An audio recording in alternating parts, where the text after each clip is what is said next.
Okay, so I wasn't necessarily expecting to do a video and certainly do one on this kind of topic, but it's something that's kind of been bothering me for a bit. And yeah, I just figured I would talk a little bit about it. And I know I said I would do the review of Common America and Legends of the Lone Wolf, and I did do a recording of a review for them, but I'm not necessarily pleased with them, and I'm thinking it might benefit more from doing a kind of deeper dive, which means notes and things like that. And so, if I do those, then they probably won't come out anytime soon. This, though, was something that, like I said, has kind of been bothering me, and it has to do with writing.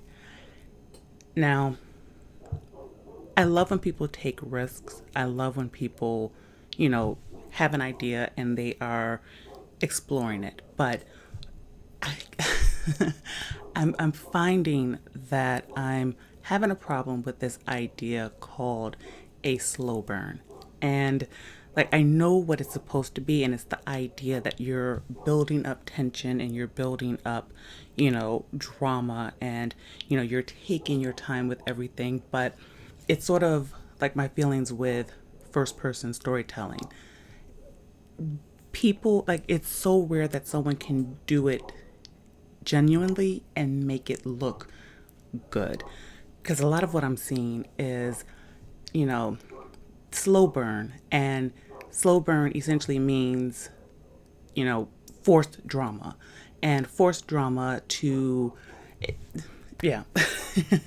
Like, here's the reason that I don't like to watch a lot of television shows. And it has to do with that whole Hollywood idea of will they, won't they, forced drama.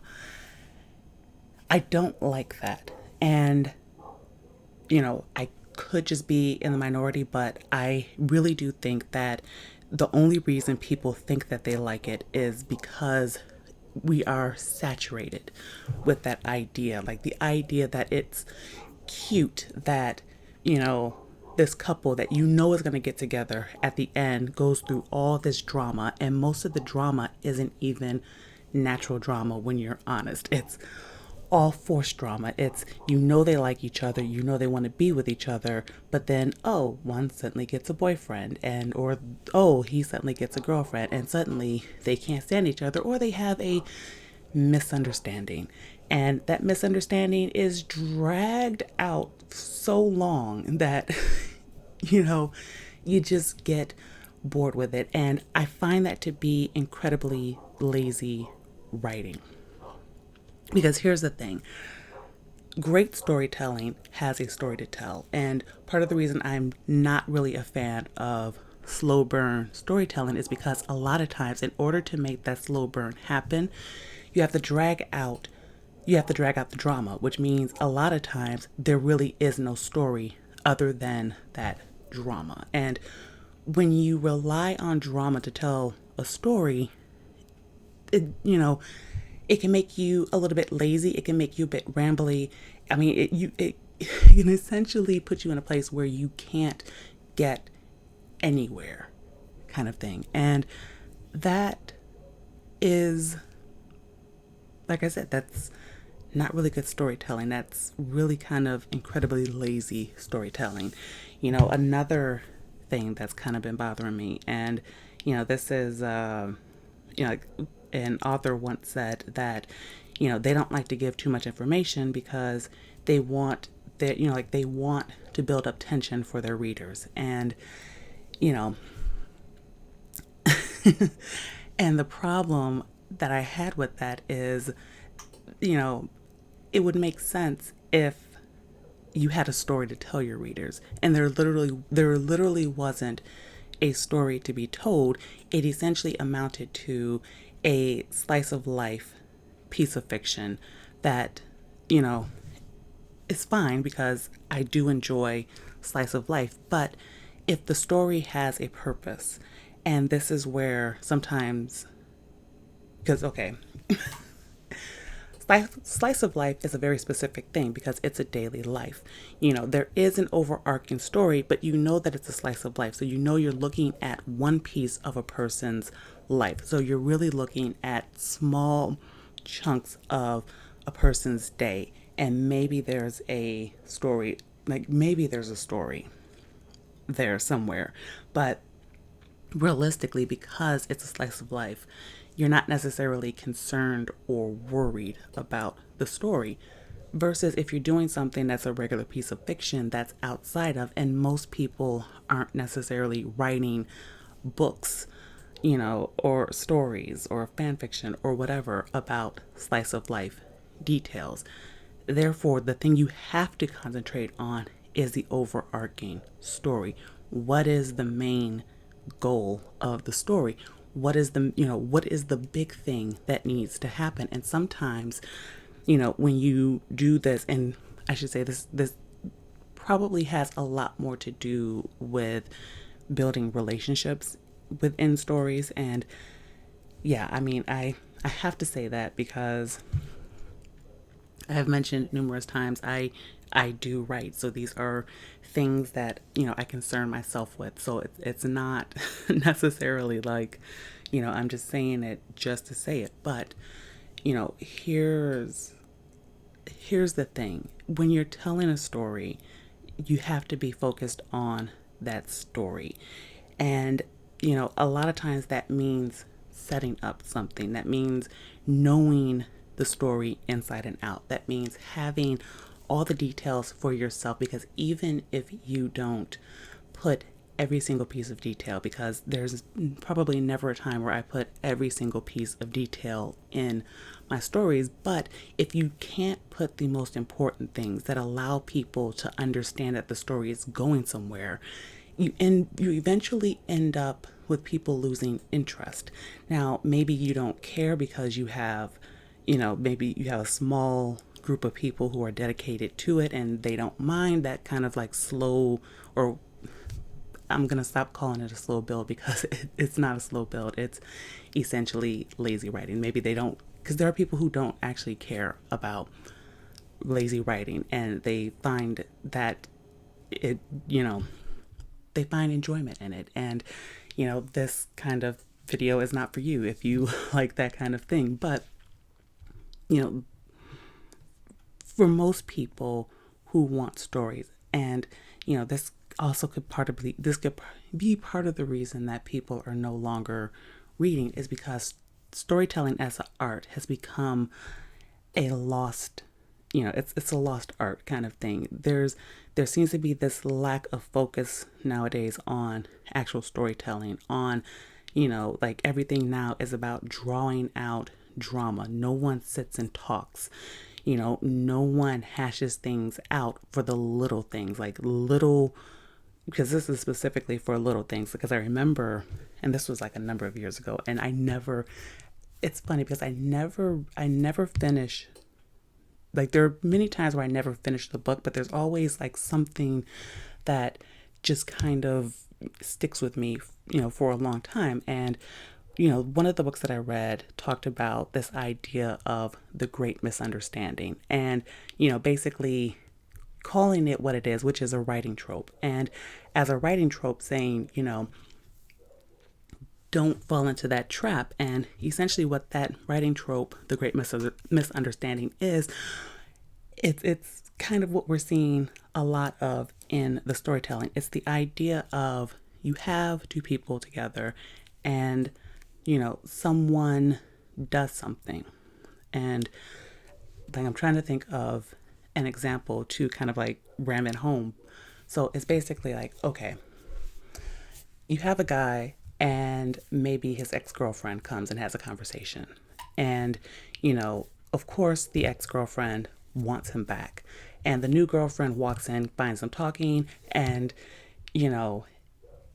even if, yeah, like, I'm pretty sure the trope that I'm thinking of, where the ex-girlfriend seems like she's making a move on the on the boyfriend. The new girlfriend walks in, sees that, and blows it way out of proportion, and suddenly there's a screaming match, and they're not talking to each other for months or years because she's so devastated because, of this great misunderstanding that if she didn't, immediately go to hysterics, it would be worked out quickly. And that's the kind of thing that I'm talking about, this idea of hysterics. And I can't tell you how many stories I've stopped reading where it's like that idea of the story immediately goes to hysterics. And yeah, maybe I suppose I could talk about it a little bit. So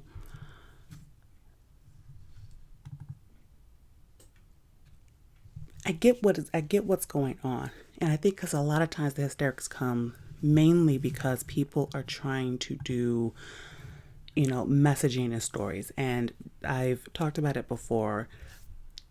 I don't like forced politics in my stories, and a lot of times it's because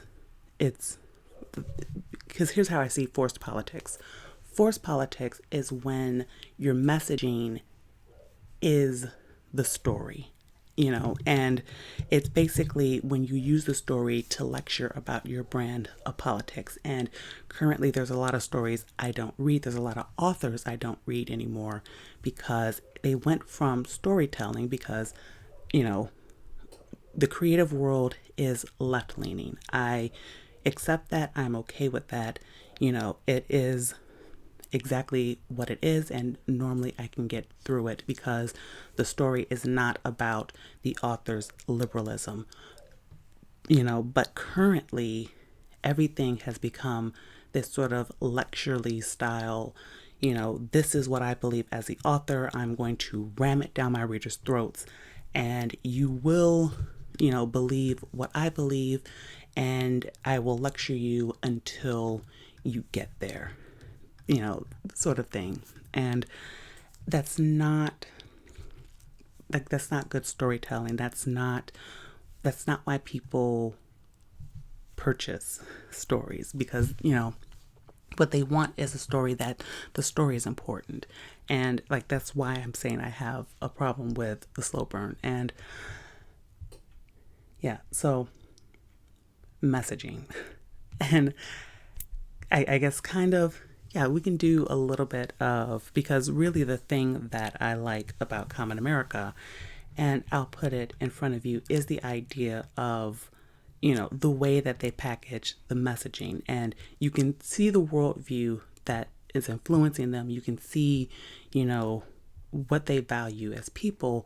And there is messaging that is packaged in the story, but the packaging, is not the story itself, which makes it, which makes me really enjoy. And so, I've opened up the Common America file, and we can talk about that, and I can kind of let that be my review, because that's really, there's only so many ways that I can say that I like a story, but I want to talk about why I like the story and the packaging. And it really kind of starts at the beginning, because, you see before you have, you have kids playing baseball, and you have the little girl, and you can see from her face that she's extremely uncomfortable, that she doesn't want to be there. You can see the boys and their faces, and they can tell she really doesn't want to be there. And so everyone is kind of in a place where they are uncomfortable because, you can tell this is a forced setting, that she doesn't want to be there, that she probably was forced to do this and talked into doing this, and everyone knows it, so it kind of brings the fun down. Then you have her, of course, the consequences of it. She gets hit by the ball, and then she's having a conversation with her dad in the story. And, essentially it is the messaging of,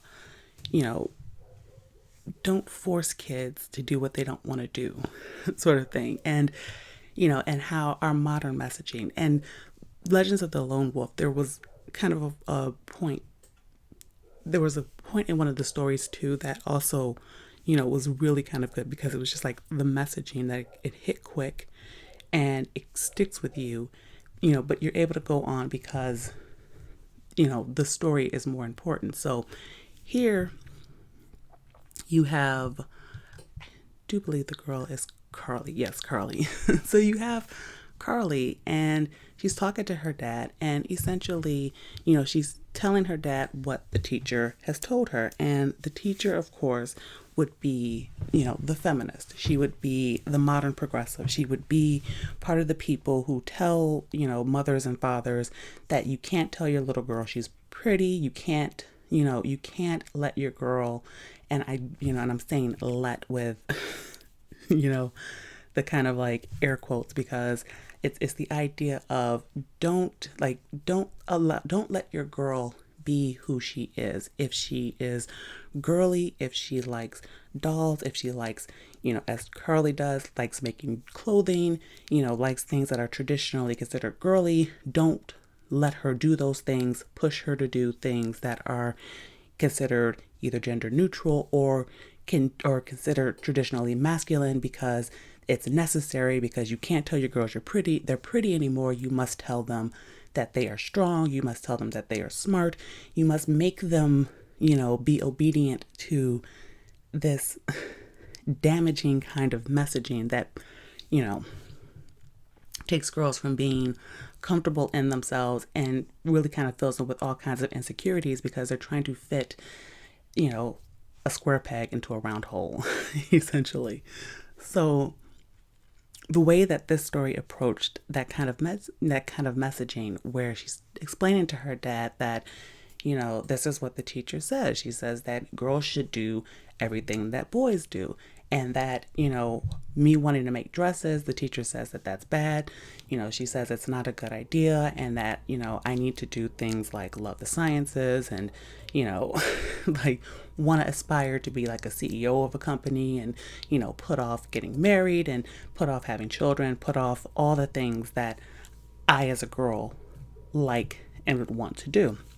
And so you have the father who's essentially like, don't let anyone tell you to be who you're not. Like, don't allow anyone to do that to you. And it is, it's essentially a short piece at the beginning, and it kind of sets up the story.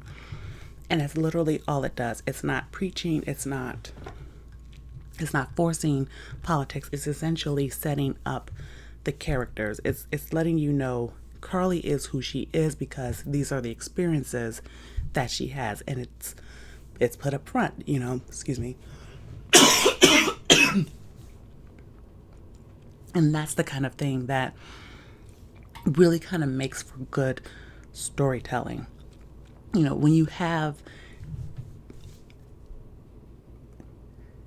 because I'm thinking, because like I'm thinking of like two different things at the same time, because I'm thinking of my own stories and I'm thinking of something that, another author said, this idea of you want to keep your viewers guessing. And here's the thing. There's always surprises to be had without you having to force it, kind of thing. I think I mentioned it in the kind of not update video where, I was surprised myself by that was where the story was going, because things happened and questions were asked, and and the answers kind of came out of that. And that's kind of the thing that you want, I think. And this is why I say, like, it's part of the idea of lazy writing. It's lazy because it's sort of like, for me, it seems like it sort of comes out of this idea that your viewers are dumb and have to be handheld through your story. I think that you can set things up in a story, you can, if you insist on weaving a mystery, I think you can weave in a mystery. I think you can get rid of the hysterics, which is just a thin veneer, and, you know, and you can make a good story. That probably is going to be another video, but I think I've kind of made that kind of video before, because modern storytelling bothers me greatly, just because it relies so heavily on cliches and tropes, and I don't I don't like that. I don't like that. I don't like that stories do that. I don't like that, it hides laziness, and it does. So yeah, I'm probably let me end this video here, because I don't want to go down a rabbit hole on the video, but that's kind of the point that I just wanted to make. Things like slow burn, things like drawing out hysterics, drawing out drama, and things like that can really kind of make for extremely lazy writing. And, you know, for myself, just as I like to challenge myself to create stories that, help to get rid of some of that, I would really challenge other writers and other creatives to think sort of like the same way. Like, is there a way to create a great story without forced drama, without shoehorned in drama, without that idea of a great misunderstanding, which is something that can easily have been resolved with a simple conversation, rather than drag that on for pages upon pages upon pages, where nothing in the story happens other than this one thing that could easily have gotten resolved.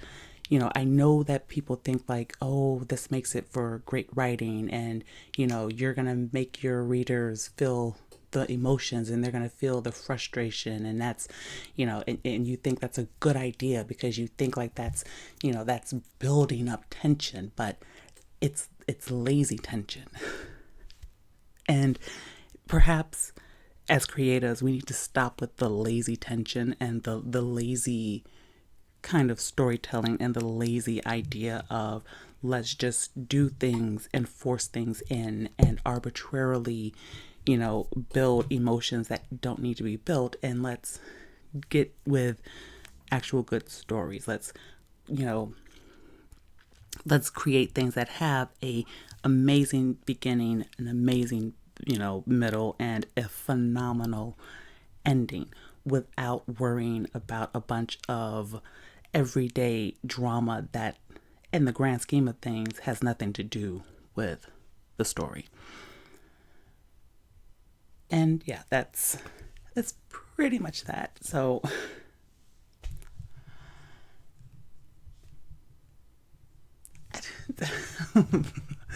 sorry, I'm kind of in this weird place. So I'm just gonna end it, and I'll see you in the next video. Bye.